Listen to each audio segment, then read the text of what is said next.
Ganpati Bappa Morya. Hello friends, कसे आहात तुम्ही? आय होप तुम्ही सर्वजण मजेत असाल. आज मी तुम्हाला राजपुत्र रुक्मागंध आणि श्री चिंतामणी विनायक मंदिर थेऊर येथील चिंतामणी सरोवराच्या महात्म्याची कथा सांगत आहे. आय होप तुम्हाला ही कथा नक्कीच आवडेल. जर ही कथा तुम्हाला आवडली तर व्हिडिओला लाईक करा आणि फोटोग्राफी इज माय पॅशन या यूट्यूब चॅनलला सबस्क्राईब करा. तर चला कथा ऐकूया. राजपुत्र रुक्मागंध आणि श्री चिंतामणी विनायक मंदिर थेऊर येथील चिंतामणी सरोवराच्या महात्म्याची कथा भाग 1. गणपती बाप्पाच्या आशीर्वादाने कौंडिण्यपुराचा राजा भीम आणि राणी चारवसनी या दाम्पत्यास रुक्मागंध हा पुत्र झाला. रुक्मागंध हा रूपवान व गुणवान होता. आपल्या सुशील स्वभावामुळे तो सर्वांनाच आवडत असे. राजाने त्याचे योग्य वेळी मौजी बंधन केले आणि विद्याभ्यासासाठी त्याला गुरुगृही पाठवले. गुरुगृही आपले अध्ययन कंप्लीट केल्यावर जेव्हा तो घरी परतला तेव्हा राजाने त्यास युवराजपद दिले. रुक्मागंध हा सुद्धा आपल्या पित्याप्रमाणेच गणेश भक्त होता. एके दिवशी रुक्मागंध आपल्या सेवकासह शिकारीसाठी घोर जंगलात गेला होता. त्यावेळी झालेल्या धावपळीने तो अगदी थकून गेला. विश्रांतीसाठी चांगले ठिकाण शोधत असताना तो एका आश्रमापाशी आला. तो वाचकनवी ऋषींचा आश्रम होता. रुक्मागंधाने आश्रमात प्रवेश केला. त्यावेळी ते ऋषी स्नानासाठी निघाले होते. राजपुत्राने त्यांना नमस्कार करून येण्याचा उद्देश सांगितला. ऋषींनी त्याला विश्रांती घेण्याची परवानगी दिली. आपली पत्नी मुकुंदा हिला त्याचे आदरातिथ्य करण्यास सांगितले. रुक्मागंधाला खूपच तहान लागली होती. त्याने मुकुंदाला पाणी देण्याची विनंती केली. त्यावेळी त्याचे देखणे राजबिंडे रूप पाहून तिच्या मनात जबरदस्त कामवासना उत्पन्न झाली.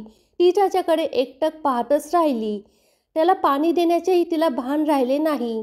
ती हळुवार पावलाने रुक्मागंधापाशी गेली आणि त्याच्याकडे अर्थपूर्ण मादक दृष्टी टाकून म्हणाली, हे राजपुत्रा, माझे मन तुझ्यावर आसक्त झाले आहे.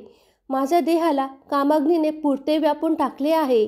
तू माझ्याशी सहवास करून मला तृप्त कर. एका तपस्वाच्या पत्नीच्या मुखातील ते विपरीत शब्द ऐकून रुक्मागंधाला आश्चर्य वाटले आणि दुःखही झाले. तो तिला म्हणाला, तू माझे अशा रीतीने आदरातिथ्य करशील याची पुसटची सुद्धा मला कल्पना असती तर मी येथे आलोच नसतो. वाचकनवी हे थोर ऋषी आहेत. त्यांची योग्यता फार मोठी आहे. तू त्यांची पत्नी असूनही व्यभिचार करू पाहतेस हे काही योग्य नाही. या तुझ्या मर्यादाहीन वर्तनाने मला तुझा रागच आला आहे. मी सुसंस्कृत आहे. माझे मन तुझ्यावर आसक्त होणे कदापि शक्य नाही. मी तहानेने तडफडून मेलो तरी चालेल, पण येथे थांबणार नाही. रुक्मागंध जाण्यासाठी वळला तेव्हा मुकुंदा धावतच त्याच्यापाशी आली आणि त्याला बिलगून म्हणाली, हे देखण्या वीरा, स्त्रीवर बलात्कार करणे हे महापाप आहे. त्या नराधमाला नरकवासच प्राप्त होणार.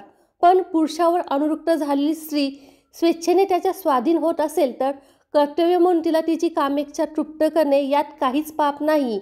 कृत आणि त्रेतायुगात ब्रह्मदेवाने स्त्रियांना या बाबतीत पूर्ण स्वातंत्र्य दिले होते. माझ्यासारखी सुंदरी तुझी अपेक्षा धरते हा तुझा सन्मानच आहे. तू माझ्या भावनेचा अनादर करू नकोस, अन्यथा मी तुला शाप देईन. मुकुंदाच्या निर्लज्ज वागण्याचा पाप भीरू रुक्मागंधास खरोखरच राग आला. त्याने परखड शब्दात तिची निंदा केली. तिला आपल्यापासून बलपूर्वक दूर केले. त्याने असे झिडकारल्यामुळे तिला राग आला. ती चिडून म्हणाली, दुष्टा, माझी अवहेलना केलीस, मला धिक्कारलेस. आता तुलाही लोकांची उपेक्षा सहन करावी लागेल. तुझ्या सर्वांगावर श्वेतकुष्ठ उत्पन्न होईल. ती शापवाणी ऐकून रुक्मागंध अतिशय व्यथित झाला. तो आश्रमाबाहेर आला तेव्हा त्याचे शरीर श्वेतकुष्ठाने पांढरे शुभ्र झाले होते. स्वतःला असे विद्रूप पाहून त्याला अतिशय दुःख झाले. तो गजाननाला आर्ततेने आळवू लागला, हे गजानना, तू सर्व साक्षी आहेस, सर्वेश्वर आहेस, भक्त वत्सल आहेस. कोणी दुराचारी आपल्या भक्तांना छळत असेल तर दहा घेऊन त्या दुष्टाचे पारिपत्य करणारा आहेस. हे दयाघना, माझा काही अपराध नसताना मला हे दुःख का प्राप्त झाले? हे कोणत्या दूषित पूर्वकर्माची तू मला शिक्षा देत आहेस?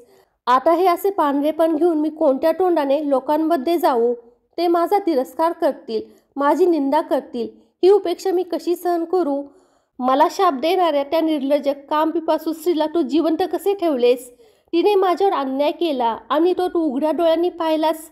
आता मला जगण्यात रुची नाही. मी प्राणत्यागच करतो. आमरण उपोषणाचा निश्चय करून रुक्मागंधाने घनदाट अरण्यात प्रवेश केला. त्याच्या सेवकांनी त्याला शोधण्यासाठी सर्व परिसर पिंजून काढला, पण त्याचा ठाव ठिकाणा लागला नाही.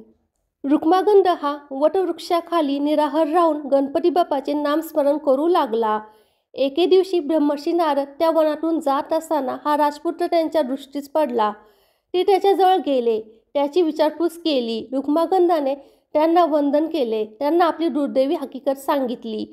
ती ऐकून नारद यांनाही वाईट वाटले. ते त्याला म्हणाले, राजपुत्रा, विदर्भातील कदंब नगरात चिंतामणी गणेशाचे प्राचीन आणि प्रसिद्ध असे मंदिर आहे. त्यासमोरील प्रांगणात एक पवित्र जलकुंड आहे. तेथे श्री गणेशाची पावले उमटलेली आहेत. मी तेथे गेलो असताना एक शूद्र जातीचा वृद्ध तेथे आला. तो कुष्ठरोगाने गलितगात्र झाला होता.